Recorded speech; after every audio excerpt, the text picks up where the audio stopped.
حضرت عمر فاروق رضی اللہ تعالی عنہ کی شہادت کا عجیب واقعہ۔ مراد نبی داماد علی المرتضیٰ فاتح روم و ایران شہیدی مسجد نبوی۔ حضرت عمر فاروق رضی اللہ تعالی عنہ 27 ذی الحجہ سن 23 ہجری بروز بدھ کو حضرت عمر فاروق رضی اللہ تعالی عنہ مسجد نبوی میں نماز فجر کی امامت کروا رہے تھے۔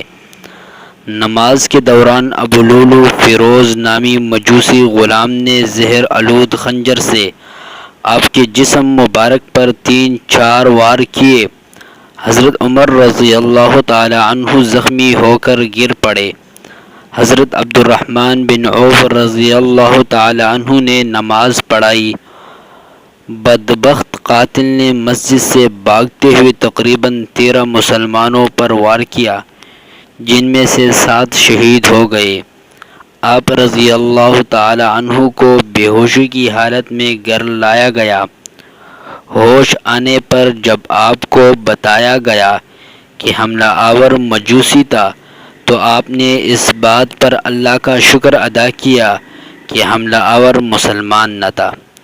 آپ رضی اللہ تعالی عنہ پر خشیت الہی کی کیفیت طاری ہو گئی۔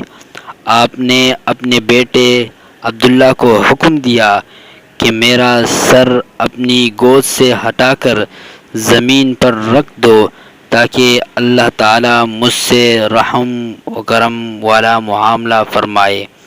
اس موقع پر حضرت عبداللہ بن عباس رضی اللہ تعالی عنہ آپ کو بشارتیں اور تسلی دیتے رہے۔ 3 روز بعد ہفتے کے دن یکم محرم الحرام کو آپ خالق حقیقی سے جا ملے۔ شہادت کے وقت آپ کی عمر مبارک 60 سال تھی اور آپ رضی اللہ تعالی عنہ کی نماز جنازہ حضرت رومی رضی اللہ تعالی عنہ نے پڑھائی۔ یہ حضرت عمر رضی اللہ تعالی عنہ کی شہادت کے متعلق ایک المناک اور عجیب واقعہ تھا جو میں نے آپ حضرات کے سامنے بیان کر لیا۔ آخر میں آپ سے التماس ہے کہ اس طرح کی ویڈیو دیکھنے اور سننے کے لیے ہمارے چینل کو اپنے ساتھ سبسکرائب کر لے اور بیل آئیکن والے بٹن کو دبائے تاکہ ہر نئی آنے والی ویڈیو آپ حضرات کو جلد از جلد مل سکے۔ والسلام، اللہ خوش رکھے۔